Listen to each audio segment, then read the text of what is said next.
Come out to the coast, we'll get together, have a few laughs.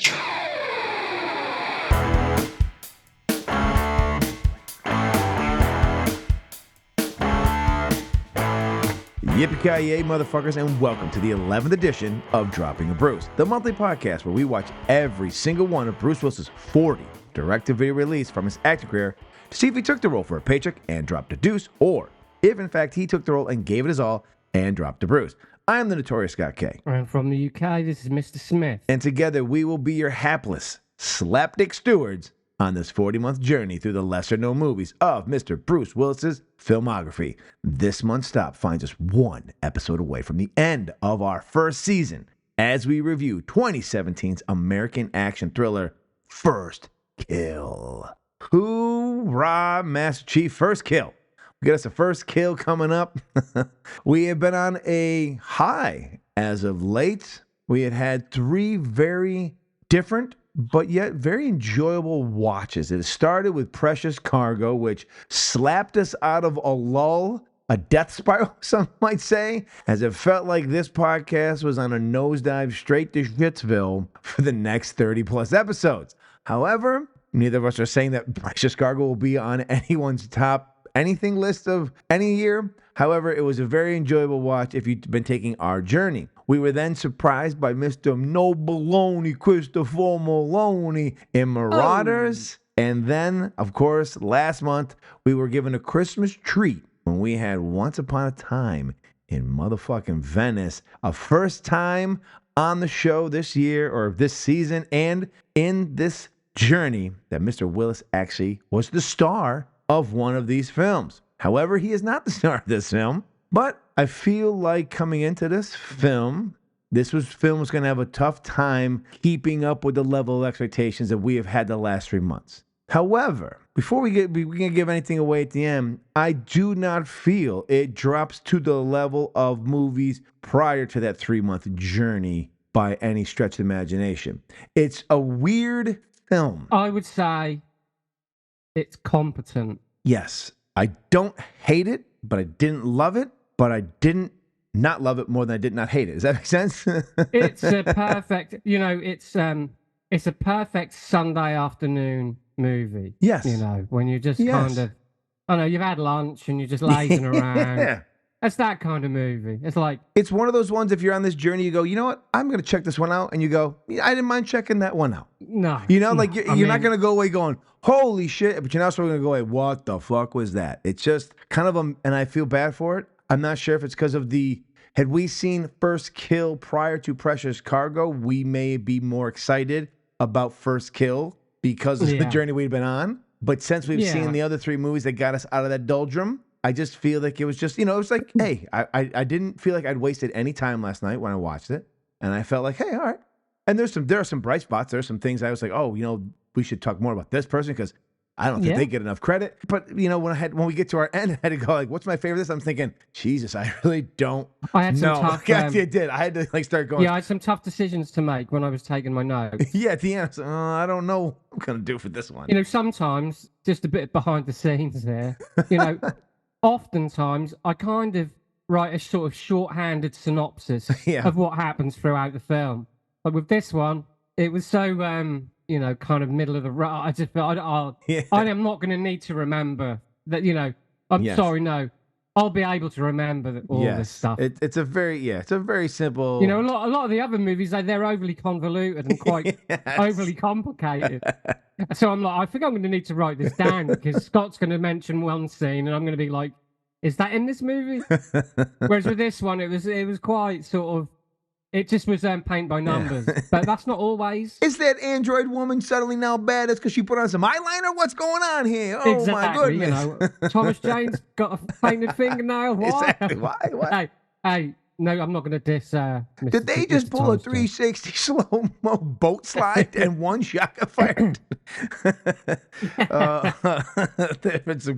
So this one, it was kind of like, I think I'll be able to get through this one without writing too much down. Well, before we take our bitch-ass son hunting for the first time and try to make his little punk ass a man, it's time for our... What you talking about, Willis? Just the facts, man. Just the facts. This film was released in 2017, written by Nick Gordon and directed by Stephen C. Miller, starring Bruce Willis, Hayden Christensen, Gethin Anthony, Ty Shelton, Megan Leonard, Tyler John Olsen, Shay Buckner, William DeMeo, and Maggie Avila, with a running time of 97 minutes, made on a budget of $10 million and grossing $347,000 at the box office. It holds a 5 rating on IMDb with a 15 critics and 26 audience score on Rotten Tomatoes. A Wall Street banker is forced to evade a police chief who is investigating a robbery as he attempts to recover the stolen money in exchange for his son's life. Lionsgate and Grindhouse Entertainment presents First Kill.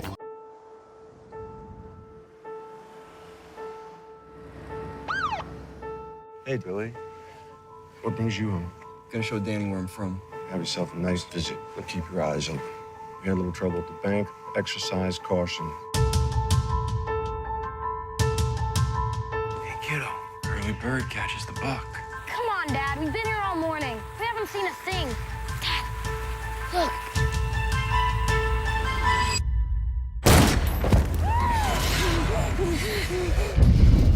Look, he's alive! Daniel, come on! Oh my God, what happened? Laura, you gotta do something. He's lost a ton of blood.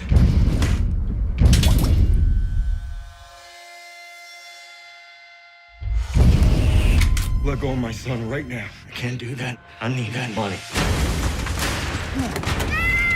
Danny!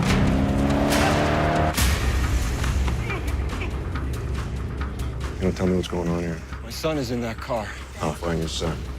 And Levi Barrett is his name. Levi told me to get the money for him. Something doesn't feel right.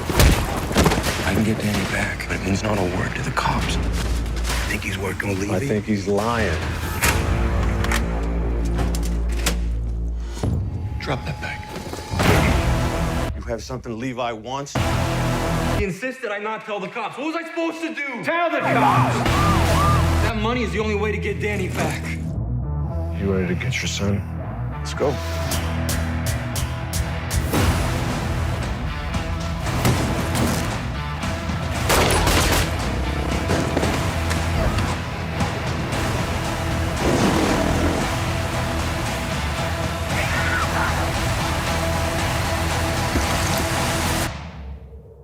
There is no hunting like the hunting of man.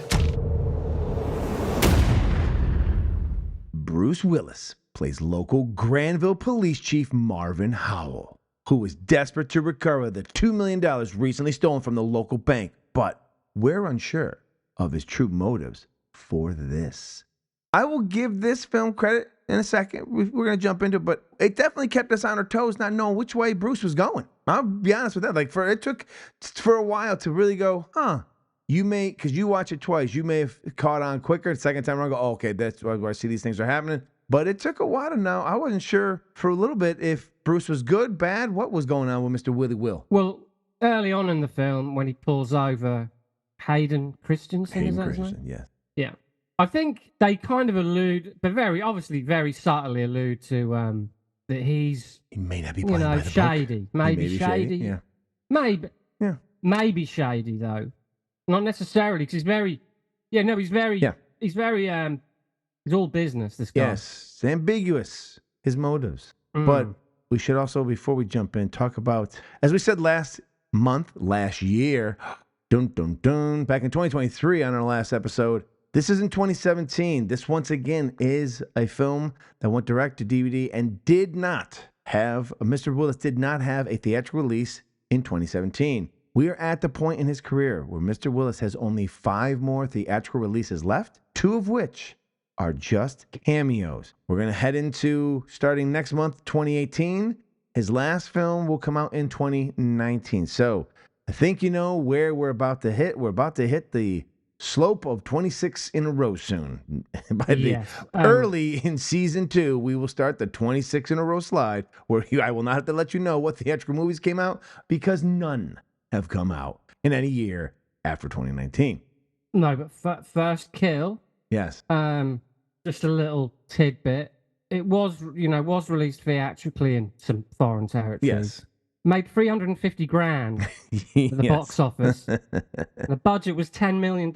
Yes. Well, it's because, as we've said, the one thing we have uncovered we've uncovered something we did not know we were going to uncover on this journey. And we have uncovered, and I'm going to get into him in a second, the people who run EFO Film Production Company, Emmett Furla Oasis, pretty sure that they are involved in either sex trafficking and or drug smuggling as well, and that these films are washing drug money and sex trafficking money. There's no doubt they are always made for about $10 million, and they always make back nothing. And yet they still have pumped them out left and fucking right. So I'm just saying maybe this guy's name will come out on the Epstein documents, and we can add it to our... another little thing, though. I think this might be a record. I didn't do my... I do apologize. I didn't quite do my research here, but this movie had 4 producers. So that might be some kind of record. That's incorrect. I went back and checked on IMDb. We may be different sources then. Maybe. This film had 31 producers, which is just 5 shy of how many actors it also had in its film. At least through IMDb, it had producers. It had the number 31. 31. And how many actors did this film have? That's insane. 36 actors. So there were almost as many producers as people acting in the fucking film. Well, I do apologize. I got my your my movie's information. wrong? No, my information was obviously from the wrong website. But, it's all right. So no. What I was going to say though was, if that only had 4 producers, you know, that's probably what's his name? What's the guy's name? Well, you know what? Thank you for teeing me up for it. This is the 9th film of the 11 in our journey so far that Randall Emmett, under his Emmett Furla Oasis Films Production Company. Emmett is a sleazy wannabe Weinstein who, according to a 2022 LA Times article, has been accused of offering women roles in exchange for sex. He is also the subject of a 2023 documentary where allegations of racial discrimination and employee abuse have been leveled. Apparently, he was also a part of Mark Wahlberg's crew back in the day and is the inspiration for the character Turtle from the HBO series Entourage, which now having this information makes me not like Turtle, and the show makes him like a bigger sleazeball, or maybe he was the better version of him. So yes, Mr. Randall Emmett. I'm sure within the next year or two, he's going to be arrested and turned into a party favor at one of the local California penal institutions. Well, in order to clear my name, I would like to point my finger here at Letterboxd for wrongfully suggesting that there were 4 producers of this movie. Pieces of shit over there. When in fact there was 31. Yeah. Letterboxd. Fucking Letterboxd. You know, get your sort it out. Together. As my buddy said, sort yourself out, son. Sort your fucking life out, mate. Listen. No, it's listed as having 4 producers on Letterboxd. They've only got it slightly wrong. Maybe he's just counting. He's like, there's 1, there's 2, there's 3, 4 is good enough. No, who's gonna cross reference? No, do you know what? I think someone said there's 31. No, they must meant 3 plus 1. Yes, you mean 4. No film this shitty has got. No film this shitty has as many producers as it does actors. It's insane.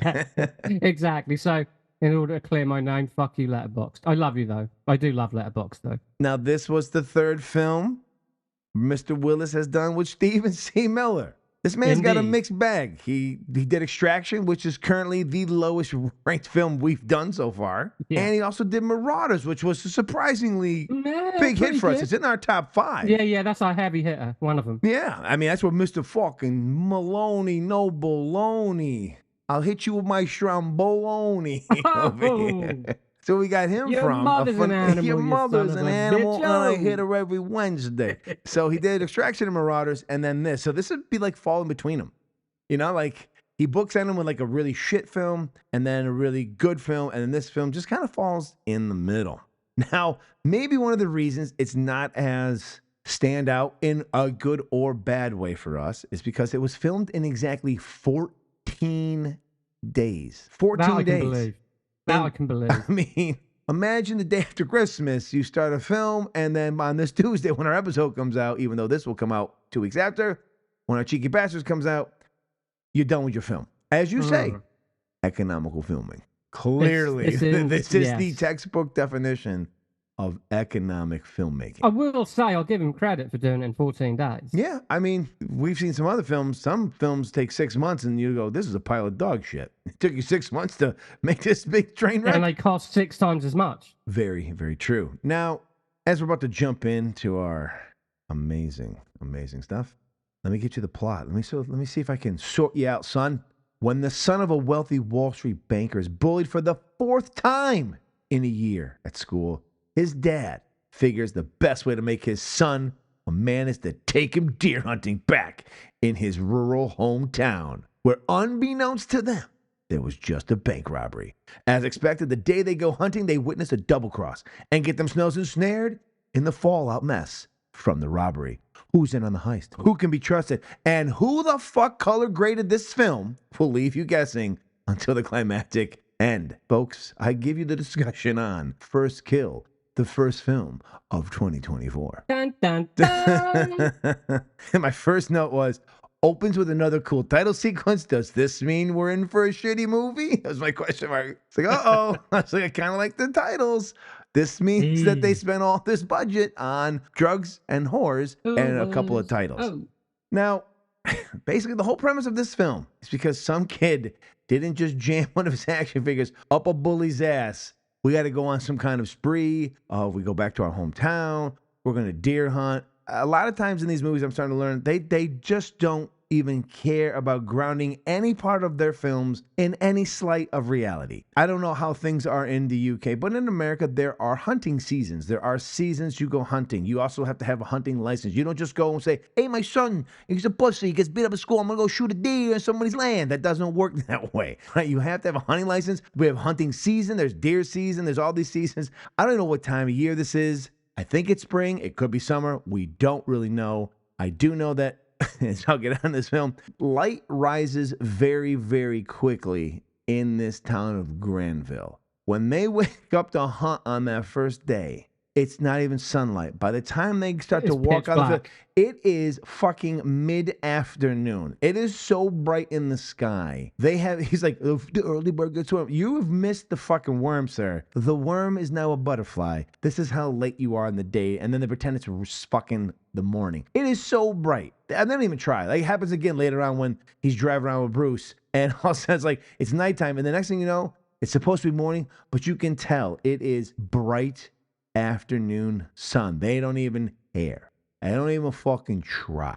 But anyways, that's why we have the plot of we head home to Granville, Ohio from New York City. We make our way to our old stomping grounds. We get our old dad's hunting rifle. Good old dad gave it to me when he fell off a cliff, which we never really get into. That's kind of like sidestepping also brought up at the end. That's all a bit of a dead end, isn't it? It's just like, it's like we're supposed to know about this, but we don't. Like, I think it got cut in the editing. I don't know what happens. So we go hunting on our favorite aunt's property, or actually we go to her house, and then we just drive out somewhere. We basically trespass people's property in the middle of summer, and we're shooting at deer, and then something happens, and then the whole thing goes tits up, and we go on this quest. Did I pretty much sum it up? Yeah, pretty much. Going back to the shadiness of Bruce Willis's character, I kind of had a feeling that, as you've just mentioned about Hayden Christensen's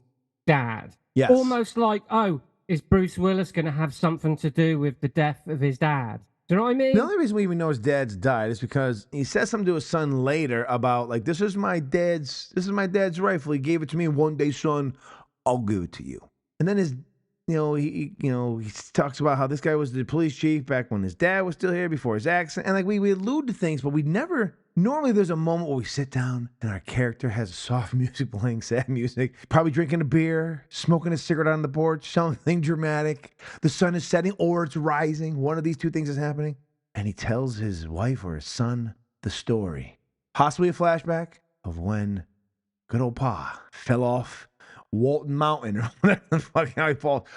The thing is this, we learn later in the film that he may or may not have been pushed off this cliff or whatever. We never see this cliff. We don't know why he's on this cliff. We don't know why he got pushed off the cliff. We have no idea why, with the events of his father dying, which was deemed an accident, but as we learn later in the film, wasn't an accident. It really is just like in passing. It's really like, it's almost like you were walking by a cafe or a restaurant and you heard a discussion and you heard someone say something and you walked off and you have no idea why what they just said actually happened. And that is basically the gist, because there's no weight to the story. Yeah, well, like I say, I always felt like watching it that Oh, because there is like you said, there's the ambiguity of Bruce Willis's character. So I was constantly thinking, it's going to turn out that Bruce Willis killed his dad. Otherwise, as you've said, why is it even there, really? I mean, you paid more attention to it than I did, because when he finally brought up at the end, I was like, oh, that's right, his dad did die of something. Like, I was like, so didn't matter at all. I was just trying to find a reason for Bruce Willis. Because the dad comes up a lot, so I'm thinking, well, this has got to all mean something, and like you say, turns out no, it doesn't. We don't know if his dad's a piece of shit. We don't know if his. Well, no, but if he would have just said at the beginning, "This was my dad's rifle," that's all you needed to say. I feel like there's a scene or two cut out in this film that goes in. Like, I feel like there's the other stuff while they're talking about it. They keep it in because it leads right into something. Normally like leads into it like, oh, and then boom, we got to go into this. There must be like 2 or 3 other scenes in the film like, let's trim this down. We're going to make sure that Scott and Steve in the future don't have to watch past 100 minutes. Thank you very much.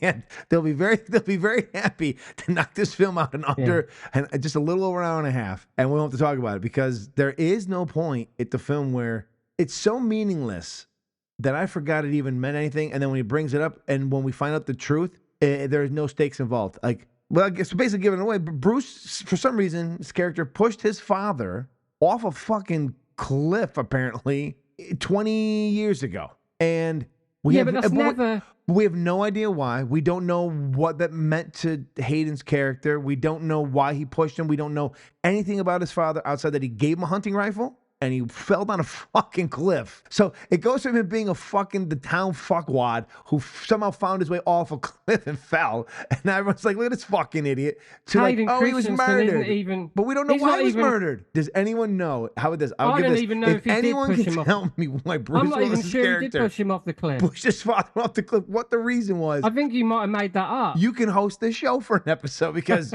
you know more than we do. I don't even know if he did push him off a cliff. Well, he says he did.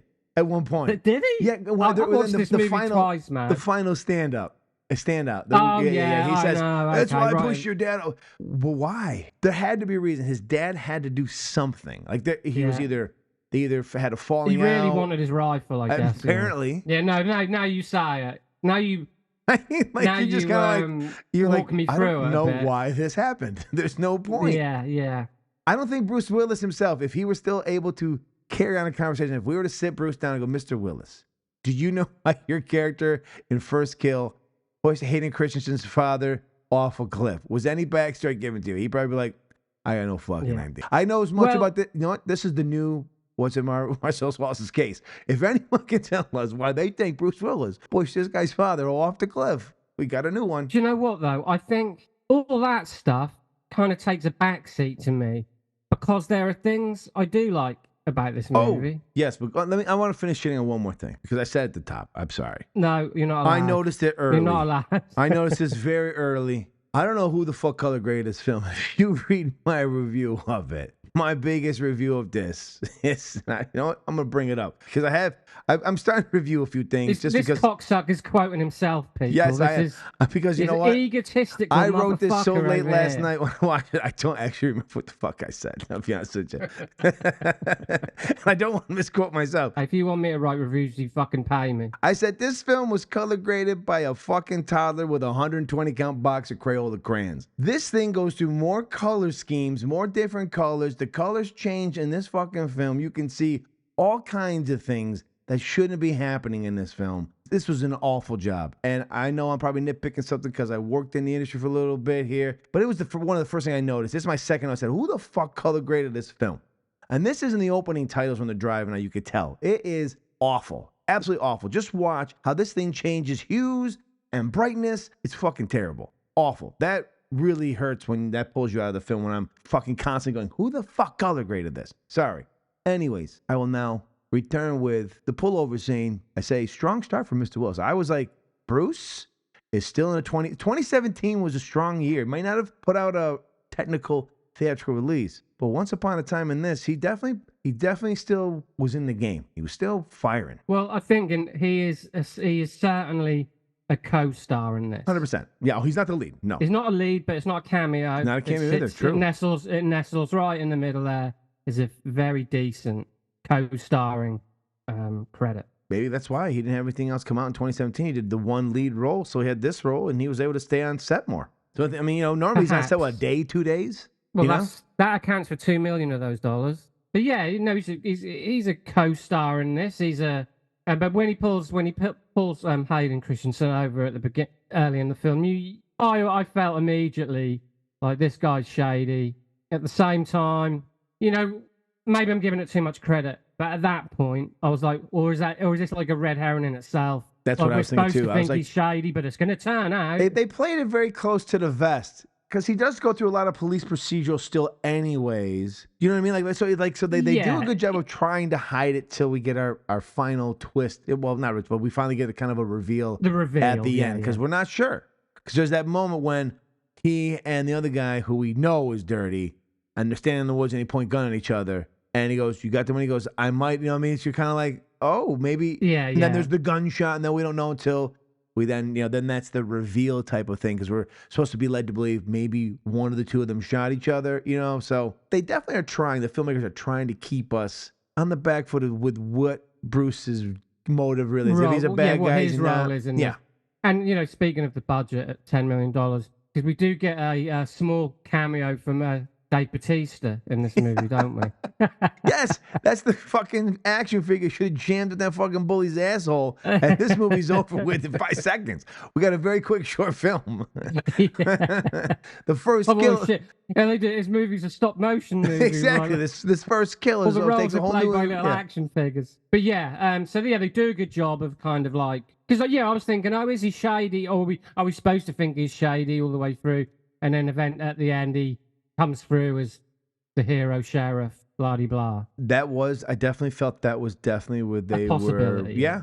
I even had my notes. I said, can't tell if Bruce is good or bad yet. Because he has the moments of like, he might be, and then he's like, he does something else. You're like, oh, well, I don't know. He's working the police procedure. Like he's actually trying to solve this crime, which is like someone who is not trying to solve this crime wouldn't be. And you're kind of like, okay. Yeah. So I was happy with them keeping us off kilter because a lot of times you see these things signposts. The minute the movie starts, you're like, I know where this is headed. Yeah, but he's not a pantomime villain.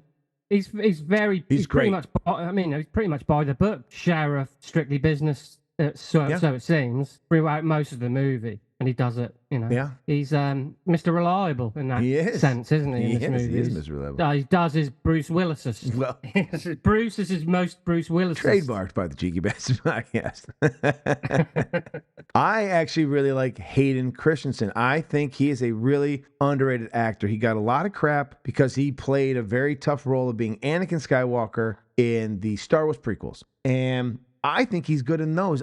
He had to be whiny in the second one, which anyone who's a fan of Mark Hamill, he was whiny as fucking Star Wars. I've never seen. This is the first. This is the first one you've seen him in.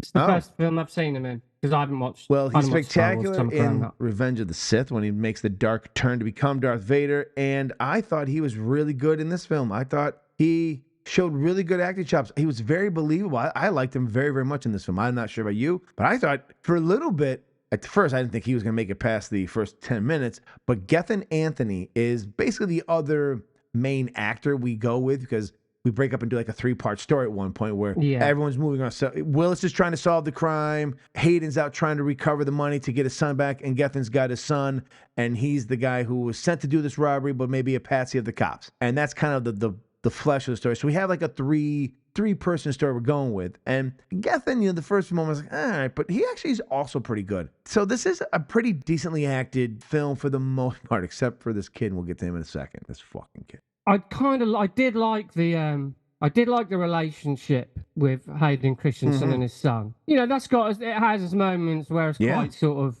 not necessarily relatable, but quite sweet and quite sort of you can see how they're trying to reconnect. So Hayden Christensen, like I say, this is the first time I'd seen him in a movie, and I thought he played the quite sensitive father. I think he played that quite well. I can tell where you're now going to go, but I didn't have a problem with. I'm going to say this now because I don't really want to get into it. I didn't really have a problem with the kid. Really? I thought he couldn't act. I don't think he could act his way out of a fucking paper bag. Well, I don't like children in general. Fair. So let's get that out of the way. That's why I don't have any. When people say to you, "God, Steve, you don't know how tough it is till you've had kids." I'm like, yes, I do. That's why I don't fucking have any. But anyway, my thing is, I hate kids in movies. I didn't have a problem with him. I thought especially in B movies. They're all fucking dumb idiots who trip on their dicks every chance they get. And at one point, I fucking hate this kid and his fucking mother. Like his dad, they're at the climax. His dad says, "Lay down in the fucking deer blind. Don't fucking move." What's the first thing this fucking prick does? Stands up and looks out.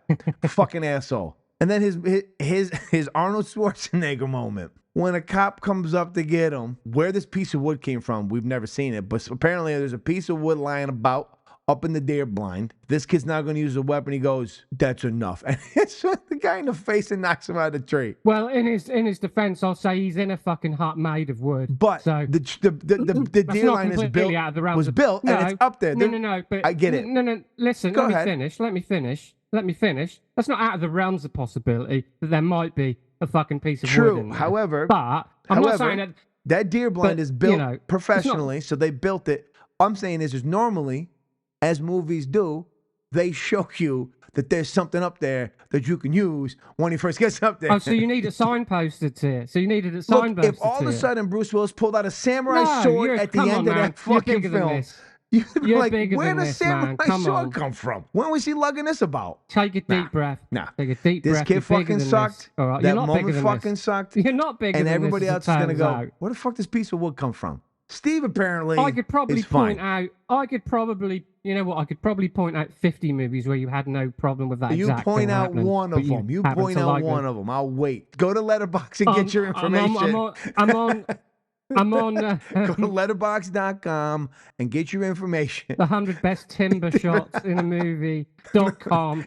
Okay. It's called There's plenty of those things that I'vegotwood.com. happen all the time. When a guy's having a fight in a fucking warehouse with someone, and there just happens to be I will even clue you in on how they even did this in the film. When Hayden Christensen's character is getting choked by the only Italian sounding guy in the film, like he was the mobster. He was like, cop "You're from like a Ohio. fucking beam and you're dead." I was like, "Hey, where's your who's Vinny over here? Where's fucking Vinny Goombas? Yeah, but actually, that he might be our he might be our mascot. But you know what? The funny thing is, you know the cop, the corrupt in the cop who beginning, gets shot. Yeah. At the beginning. They're brothers. No, but he's not Italian American. They're brothers from a different mother and father, but they're brothers nonetheless. Yeah, as it turns out. Yeah, he was the most miscast person in the whole movie. He's the one guy who looks like he's dirty the minute you see him. You go, this guy's up to no good. Like this guy robbed a fucking bank. And then he's like, hey boss, I fucking found a guy. You know what I'm saying? Over here, he's grabbing his dick. He's like, you want some pizza? I'm funny how. And I'll tell you what, if you want to get into annoying fucking characters, man, the fucking at the end when she's wife. crying, that's what I said. I fucking hate this kid and his mother. She's fine until the end when she's screaming and crying. I was like, you know what? Let Bruce shoot her. I was thinking, hey, how about Hayden Christensen just shoots through her and hits them both? Everybody wins. Everybody wins. He's thinking, you know what? There's a pretty good way out of this. But listen, you know, on a few episodes ago on the Cheeky Bastards, available wherever you get your podcast, especially on the last day I can hear his podcast. I was pointing out how badly. I was pointing out how, you know, with the whole culture at the moment and having women in leading roles, and some of them are so badly written, they're really shoehorned in there. She's like the opposite. She's just like the most fucking annoying character, and you're like, you know, she's a doctor. She's all this. She's a loving mother, but she's the most whiny bitch in this whole movie. So yeah, all right. You think the kid's an annoying little fuck? I'll give you that because you know she doesn't have a lot to do in the beginning if she just talks. But yes, at this end when she's captured and just won't, she reminded me a little bit of the girl in Once Upon a Time in Hollywood when she just won't stop screaming, and you're so thankful when Rick Dalton lights her on fire with the flamethrower. I was hoping for the same kind of moment. I was hoping for a flamethrower moment. It would have been great if Rick Dalton just shows up out of the blue. Yeah, no, I'll give you. Yeah, but you know, so all right, there's annoying. But yeah, I'm glad you said that about the Italian American cop who looks like he's wandered in from The Sopranos. Hey, you're weird. Have you seen the Sopranos episode without they're looking for the Ukrainian guy or the Russian guy, and then they lose him in the woods? He's the guy. They left him out there. He's still looking for him. Oh, I wandered my way to Ohio. I became a cop.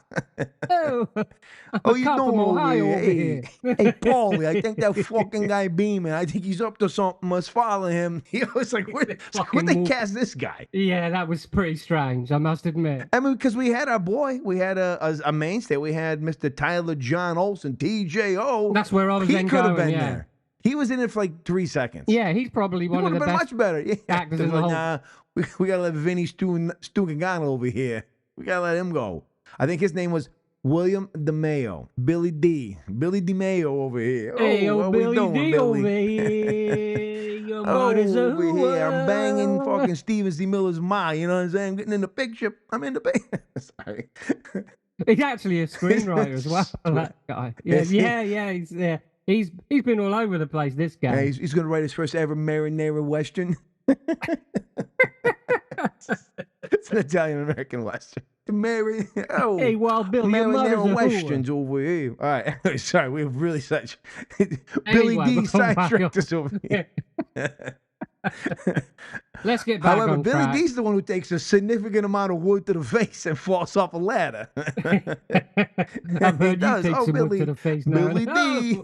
So yeah, all right. So you think the kid's annoying? I think the wife's annoying. Oh, he is annoying. He's terrible. No, I thought the kid was pretty good. He's decent in some but of his that's, moments with subjective. what's his face I just talked about. The guy who ends up being our. Death and Anthony. I mean, this is when you always know you set yourself apart from a B movie and a movie that people are like, oh, this is good. It comes down to the archetypes that people continue to use in these terrible B movies. So we have to now feel like, oh, we feel bad for the situation of Levi. That's his name, right? Levi, the guy who robs the bank and all this other stuff. And of course, we got to feel bad because he's got some fat trailer park piece of shit ma-in-law. I stole the $2 million so I could help with her cancers and her other ailments. It's a bleeding heart. Otherwise, I wouldn't have done these things. I mean, you guys gotta feel bad for me. It's like, no, you fucking stole $2 million because you want to steal $2 million. When did you think when they pulled you over and Billy D shows up and it's like, hey, listen here, pal. My friends and I want you to steal $2 million from the bank. You drop us off a bit of the money. You keep a bit of the money. Everybody goes their separate way. Everything's good. So I really don't love when we have to pretend like, oh, now we got to have we feel bad for him because he's kidnapped a kid. You know what I mean? Like, well, now we have to be like, oh, well, now the reason is because, he had his fat ass mother was dying of diabetes, the gout. Like, she's got cancer. She's got everything. She's got scurvy. She's got scurvy. I think she's been on a pirate ship for some reason. That's not true. But no, I mean, in the defense of that, obviously, look, you got the corrupt cops who want the money. He's doing it because he needs the money, which obviously that means that when you see his backstory and you see that he's got Hayden Christensen's you know that he's not kid, going to hurt him. I got you. You know the kid's safe. But wouldn't you have liked a little bit more of a danger? No, but what I'm saying is it's element? there. No, I'm just saying it's there. I'm just saying it's there for a reason. It's not like it's not just a trope. No, I know, but would you felt a little bit more interested in this film if we didn't feel like he was completely safe? No, because and my reason, I'll tell you why. It's because I don't think Hayden Christensen is that good. I think he's a far better character than Hayden Christensen. So I'll forgive them tropes because Hayden Christensen's not a strong enough actor or character to keep the stakes as intense as they end up being. I think the relationship between Levi and the child is far more interesting and entertaining, as it turns out, than the relationship between Hayden Christensen and his son. So I think, I mean, to get into it a bit, I think Levi is quite a multi-layered, sensitive character, and I think Hayden Christensen is a little bit by the numbers, and I think you needed him because Hayden Christensen's not a strong enough lead. So I guess the lead is split between the two, is what I'm saying. Yeah. So you got Hayden Christensen. Yeah, you got Hayden Christensen and Gethin Anthony as Levi, and between the two of them, you get your good guy. I don't think either of them are good enough on their own. So it's a little bit of a sort of. That's a fair assessment. It's a little bit of a sort of like, well, we're saying the same. You know, we're kind of. Yeah. And it may be why we both feel like it's just kind of one of those middle of the road, yeah, exactly, kind of forgettable movies, unless we dig into it and make fun of things. Yeah. We're toing and froing, but really, you've got Bruce Willis, okay? And we had Billy D. What if Billy D was the lead? Just kidding. Yeah. Billy D should have played the kid. Oh. Hey, Pops, suck my dick over here. But no, so I think that's the. I like that relationship between Levi and the kid because I don't think Hayden is good enough on his own.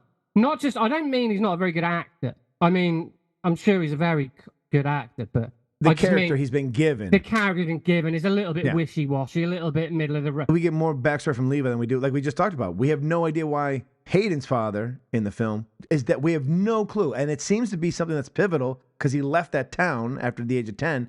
We have no idea of anything. Yeah, I mean, not to get too into it, but I think Levi understands the kid more than his own dad does. And I think it says a lot about Levi and the kind of person he is, where it's revealed, because he gets an arc of, you start off thinking he's just a piece of shit redneck bad guy.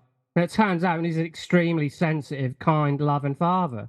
Father to be. Obviously, Levi's wife is pregnant, and I think he's kind of learning how to be. This is like an opportunity for him to learn to be a father before he even is one. True. That's what I sort of came away with. And it's also a little back look at how that Hayden Christensen lost his father so early. Maybe that's why he's not as good a father, because he doesn't have one. Exactly. No, that's actually. Is this a better written film than we think? Oh my God, this is a fucking masterpiece.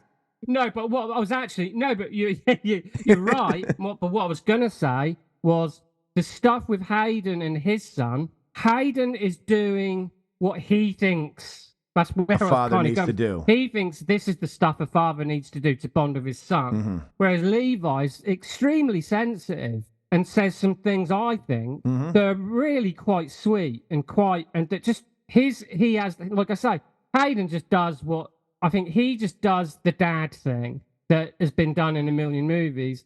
And I just think Levi's just handled a lot more sensitively and maybe in a more clever manner. So I'm a little bit more like the guy playing Levi isn't leading man material. No. I would say Hayden clearly is because he played fucking Darth Vader. Yeah, so, but I just think I don't think he's good enough. I don't think his character is good enough, but I think the guy playing Levi is better, and between the two we get some decent. We get two versions of the father. Yeah, and we get some fat to chew on there, you know.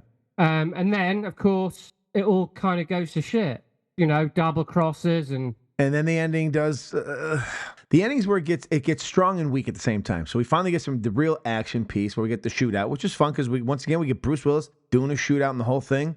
I enjoy it. But there's I think if you've watched it twice now, I'm surprised you missed the kid in the woods. He's terrible up in the thing. And then Levi coming back to life to distract Bruce's character to get him to shoot at him so he can get shot. Like, that was a bizarre decision. But my favorite part, and you have to watch it again. And I know because we're probably caught up in it. But when the kid runs over there to Levi, and he's like, Levi, and he kind of shakes him. He doesn't move. He just kind of gets him going, all right, what are you going to do? It's kind of like the look he goes, that's the first thing in my head. I goes, what are we going to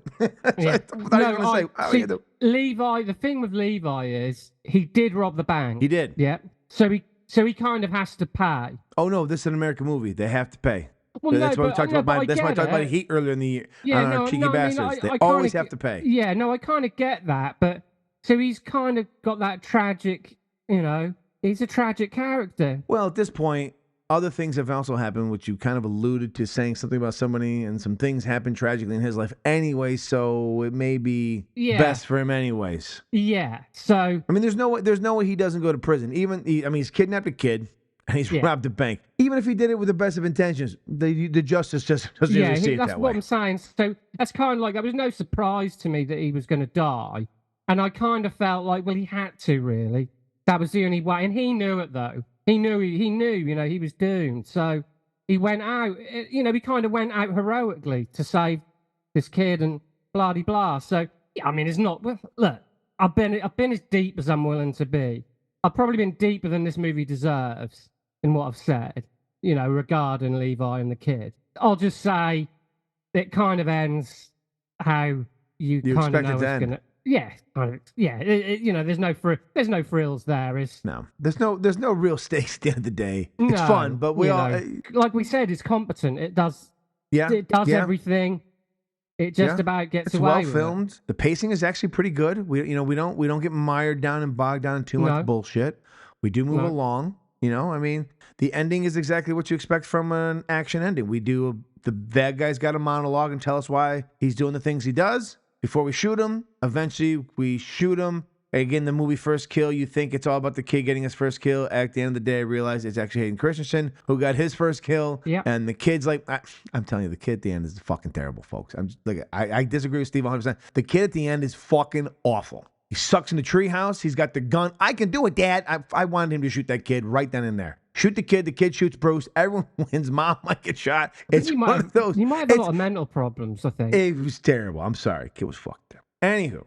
But yeah, it kind of ends. And at the end of the movie, I was like, you know what? I didn't hate it. And then I was like, it's not great. But I was like, if the rest of them are like this, I will be okay with it. But like, you know what? I didn't mind saying that I watched that once. You know, they would be one of those like, you know what? Okay, I've knocked it off my list. I can now say I've seen this Bruce Willis movie. Here's the thing, though. I was talking to someone, not to go too far off topic, I was talking to someone the other night about, and I'm not really, I'm clearly not comparing them, but we were talking about the movie It Follows, the horror movie. Mm-hmm. Yeah. And they were like, well, I didn't love it. It wasn't brilliant. And I'm like, does everything have to be? Well, I would disagree. I think it is kind of brilliant. Well, no, he was an idiot, obviously. Okay.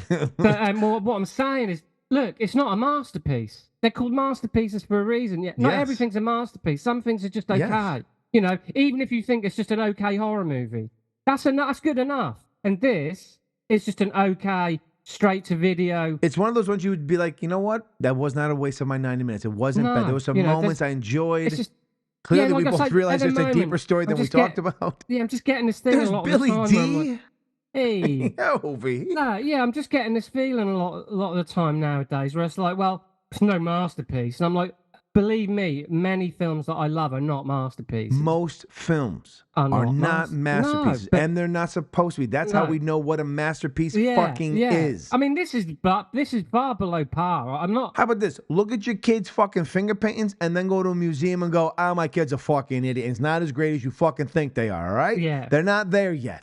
They're not masters. But the kids finger paint and it's probably a masterpiece for his other drooling fuckwads in his class. Well, a lot of the time they're more meaningful than a fucking Picasso. Do you know what I mean? And you know, we've asked for a lot of things in films, and this didn't give any of them, but it also didn't pretend to be something it wasn't. Also, I can appreciate that. Better than some of the films I've seen this year that were from big directors. I can be honest with that. Bingo. They at least told the story in fucking 90 minutes and not 3.5 hours where I had to watch the indigenous people of America be poisoned and fucking Leonardo DiCaprio look like he's been sucking on a lemon the entire afternoon. Like, we could have got that done in about 2:15 and not 3 hours. We could have saved ourselves. 45 is what you sat through. Move forward with the story. 45 minutes of this broad being poisoned. I was like, I want to kill somebody at this point. That does kind of make me laugh with Scorsese kind of championing cinema and how we all need to go to the cinema more often. Yes. Okay, mate, we'll stop making movies that are 4 hours long. Drop that bag! Are you kidding me? Drop that bag. You're under arrest. Oh yeah, what for? For murdering an officer of the law. And aiding a bank heist, you idiot! Oh man, you got this all wrong. All right, I know this doesn't look good, but I can explain, all right? Yeah, It's fine. All right, it's true, but it was self-defense. I was just trying to protect my son. And now, let's talk about this is where this was a tough one, trying to figure out some of the favorites. But we'll start with our favorite scene, and I have no idea who's supposed to go first anymore. Favorite scene. This is almost your birthday month coming up, too. This will be right before your birthday. We'll do, I think, an episode after your birthday. So, for your birthday, you get to go first. What was your favorite scene from this movie? My favorite scene is between Levi and the kid when they're in the bunker. And they're talking about, because the kid he's a bullied kid, basically, which is why the family have gone on this whole hunting trip to Bond. And the dad's going to show him how to be a man. But there's a scene in the bunker, in Levi's little hidden bunker, where he's kind of teaching him sort of how to stand up to bullies, basically. He said, if you get nose to nose with a bully, he says, 99 times out of 100, they'll back down. And the kid says, yeah, but what about that one time he doesn't? Mm-hmm. And Levi says, hit him. That's when you got to hit him. Yeah. And he says, or run away. And he said, there's nothing wrong with doing either of those things. And I just thought that was, I just liked the scene. I think that was one of the few well-lit scenes. because they're in the dark bunker. There's the fire burning, and you really see the sensitivity and kindness of Levi, and you can really see that the kid is getting it. He understands what Levi is saying, and I think that is one of the better written scenes in the movie, and I think that's where we really get the sort of the relationship, the surprising relationship between Levi and the kid. Well, it's surprising because it seems to me better than the relationship with Hayden Christensen and the kid. So yeah, to me, it's just a well-written, performed, directed scene where he kind of teaches him about what to do about bullies, and that's just a well-written scene. That's the one that I would go for. I enjoy that scene as well. However, I think one of my favorite scene is our very first meeting between Willis and Hayden, the reunion parking lot scene. As you said, there's a bit of subtext being hidden in there. I love the way it's mostly to do because of Bruce, because I think Bruce is really spectacular in this film in the moments he's in. He keeps us guessing the entire film if he's good or bad for the most part. It was a freewheeling banter. I actually felt like these two had chemistry. These two actually knew each other. It was a quick little back and forth. We learned a few little things. There's some nice exposition in that moment, but it just felt like, I don't know, it just felt like a Bruce Willis moment that you get from his normal movies, like the regular direct to this theater movies. He comes in, he's talking. I mean, that's what I said. You feel at ease. You don't feel danger. There's a little, maybe a hint of, am I good or am I bad? But we don't, it's not over the top. Like, you better be safe. You better watch yourselves. I'm watching you. That kind of thing. He's like reminiscing with him, talking about, oh, that's right, you're William, but everyone calls you Billy. Like, he's going back to the way he used to be when he was a kid. I hadn't seen him in 20 years. There's these moments we get this. There's a lot he's able to deliver, so we know about the two of them and where he comes from within that moment, obviously without knowing why his dad died or how he died and all that stuff. But I thought it was really great, and that's why it was my first note. I was like, Bruce, great freaking opening scene. I was like, this is a great moment for Bruce. And Hayden, I thought, was spectacular. And to the two of them, I felt the reality of these two had known each other before, had been in this town before, and really had a backstory. Some of these movies we go, these two have never met. This is the first time they're even actually meeting each other on screen. Like they said, action. They may have rehearsed once. So I really enjoyed that. Your scene also was really good, but I don't want to take two scenes in the same. My second was when we found out Billy D was from New Jersey. And damn, you fucking dead. I will say this about your scene as well, that I was like, oh, Bruce Willis is going to be in this. Yes. Like, he's not just going to be like, oh, here's a paycheck. He was like, hey, guess what? I'm the fucking sheriff. He's in the movie as a co-star, and he's not going to phone it in. He's going to be in the. Yes. He's literally in the movie. He's there. Mm-hmm. So yeah, I get why you picked that scene too. Yeah. Best one-liner. All right, our best one-liner. Now, your scene was one of the ones I thought about. However, I chose this one, and it was from early on when we first get there. And it's interesting. When I chose it, I just thought it was a really nice, well-written lines. But after our discussion, I'm realizing that as you go through this movie, you think the first kill is for the son. At the end of the day, it's actually Hayden Christensen. And this is really more of a speech that he gives to his son about hunting that really ends up being more prevalent to him than he knows. And he says to his son, for thousands of years, men have viewed hunting as something much more than just a means of survival, Danny. Okay? It's a test of character and courage. I mean, the singular act of tracking another living creature, Danny, and then possessing the will and skill to end its life.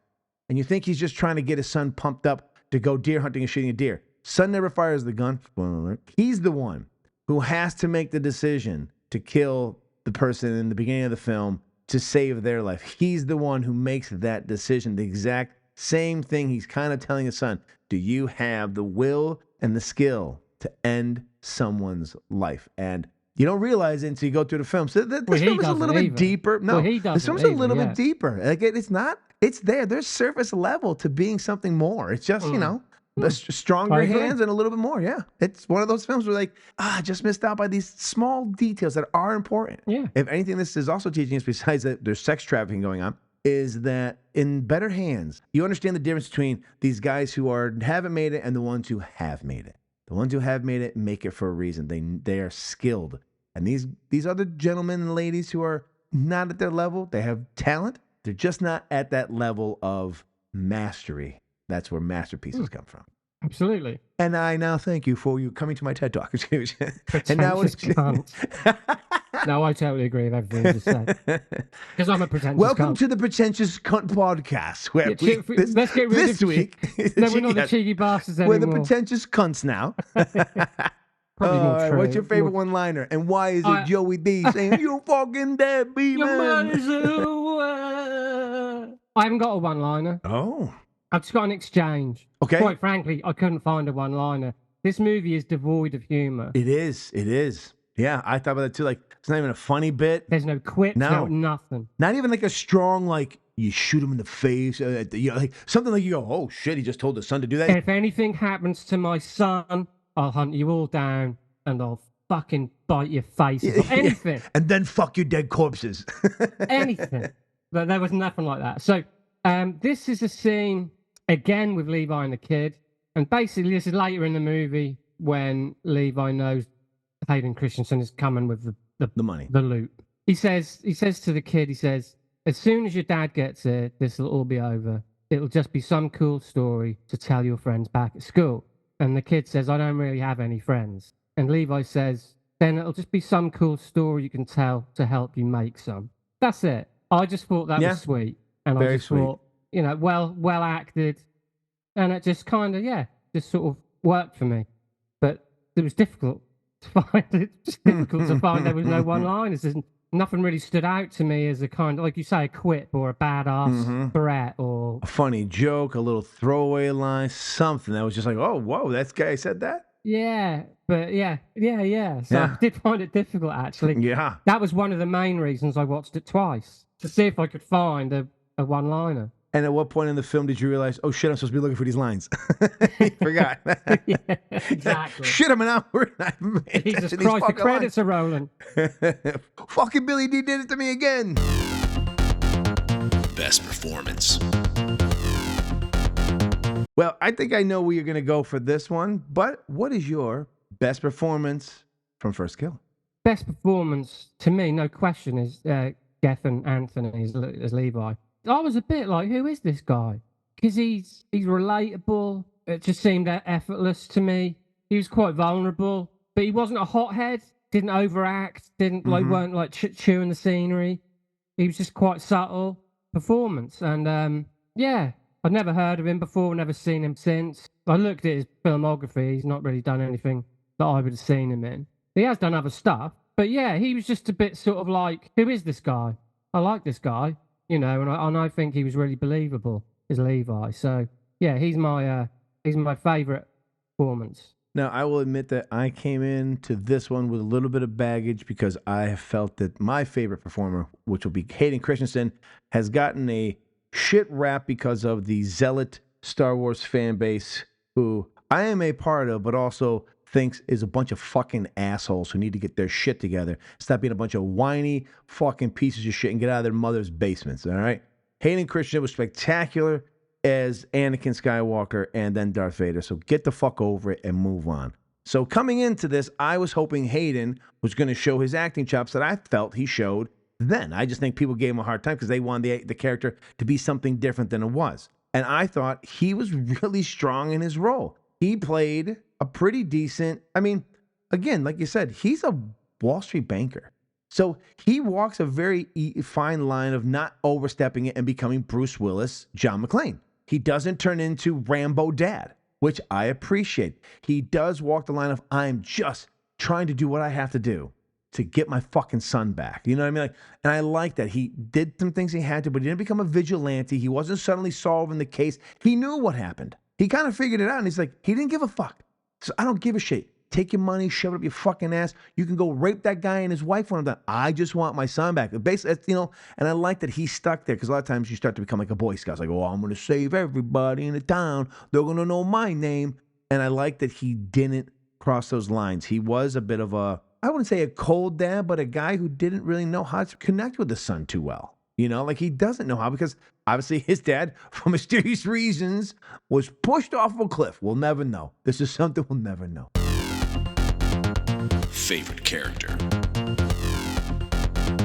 Now, our favorite characters, mine, and I think we're going to have But I think I'm just going to go on a limb. We're going to pick the guys who were our best performances as their character, just my opinion. Mine is William Beeman, played by Hayden Christensen, with the other two gentlemen, though, I mean, honestly, you could put each one of them in this as the best character, because even though the other two were supposedly side characters, they both bring a lot to their roles.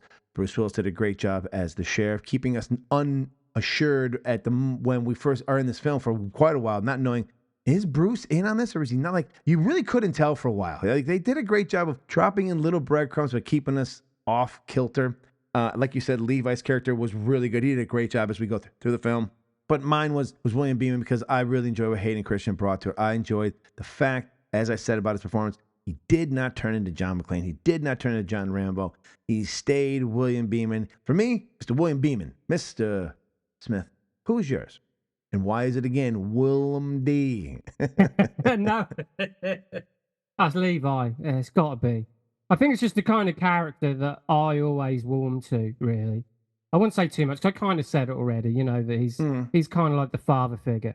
He's really the unlikely father figure. Mm-hmm. The unlikely hero is all, we all like the unlikely hero. Mm-hmm. And I think for such a middle of the road movie, I think it was just an incredibly well written unlikely hero.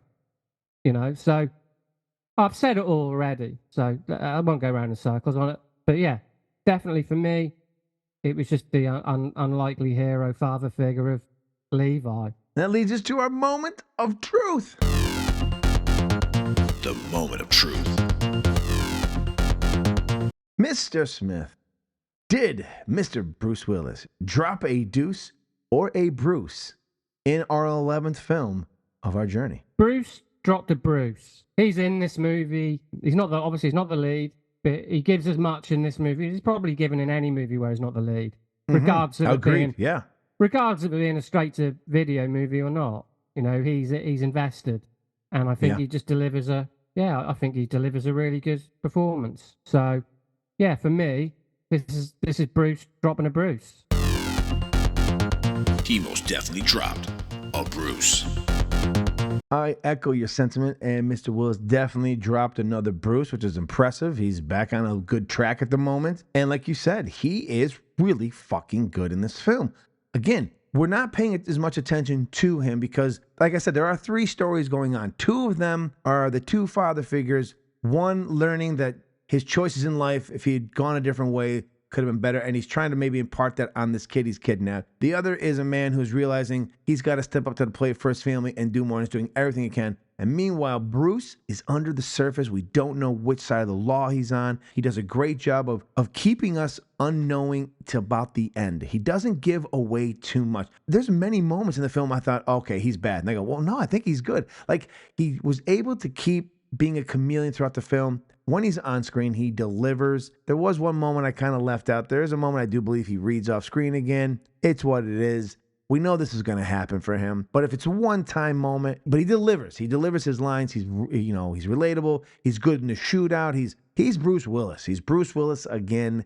He has been awoken. In 2017, Bruce Willis was awake. He was back in his game. He was back in the saddle, as they say, and he dropped a motherfucking Bruce again. And we start off 2024 at least being able to say that. So that's good. Long way to go still in the journey, so we'll have to see how many more of these he actually is able to drop.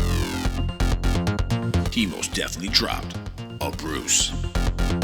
Is this movie a Bruce or a Deuce? This is where I was a little confounded at first when the film first ended, but it checks all the box that would tell me it's a Bruce, because regardless of the horrible film grading of this thing, that's not a fault of the people acting in it. I think this film does exactly what you ask a 90-minute B movie to do, and that's be entertaining and make you feel like you didn't waste 90 minutes of your life.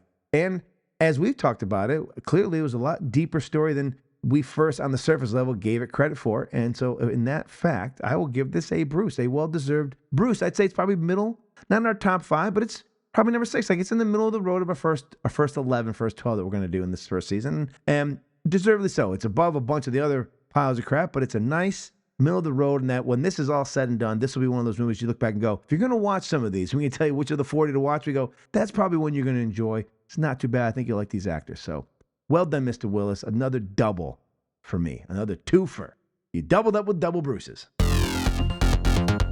This film was definitely dropped a Bruce. I am giving this a Bruce because of Levi. Okay, all right, it's fair. You know, he elevated this movie for me. However, no, all right, that's a bit unfair.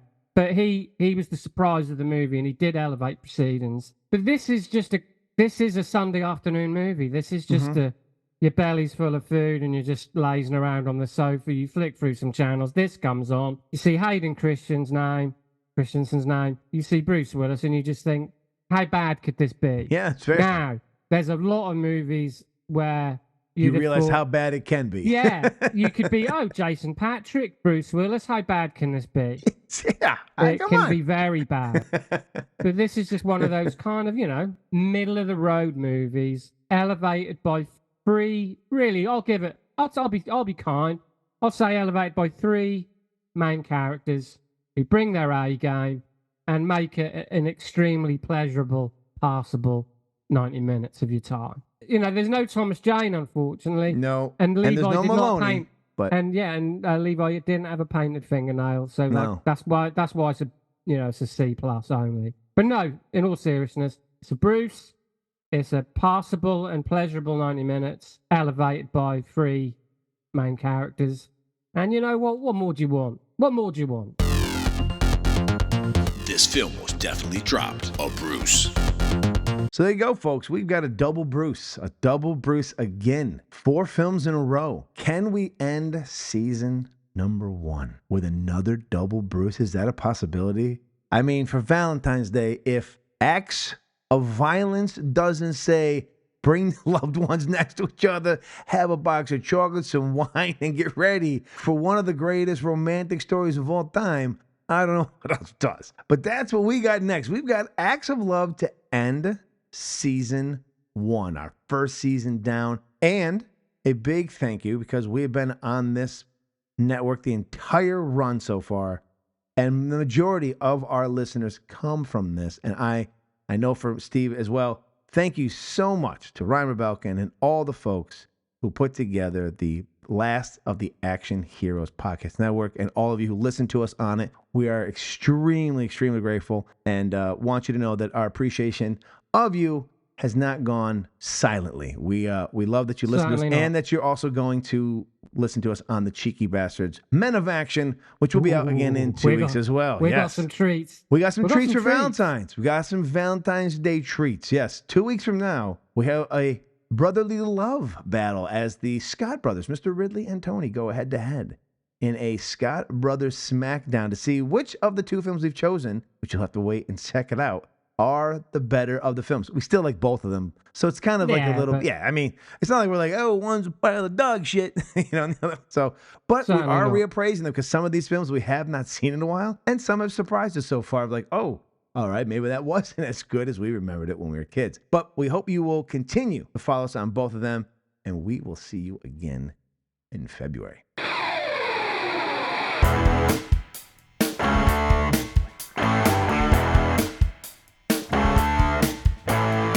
And that will do it for our 11th episode. Please feel free to reach out to us on the show's socials, which can be found in the show notes, and tell us what you thought about this film, how you feel about Bruce as an actor, or even to let us know what you think about our show.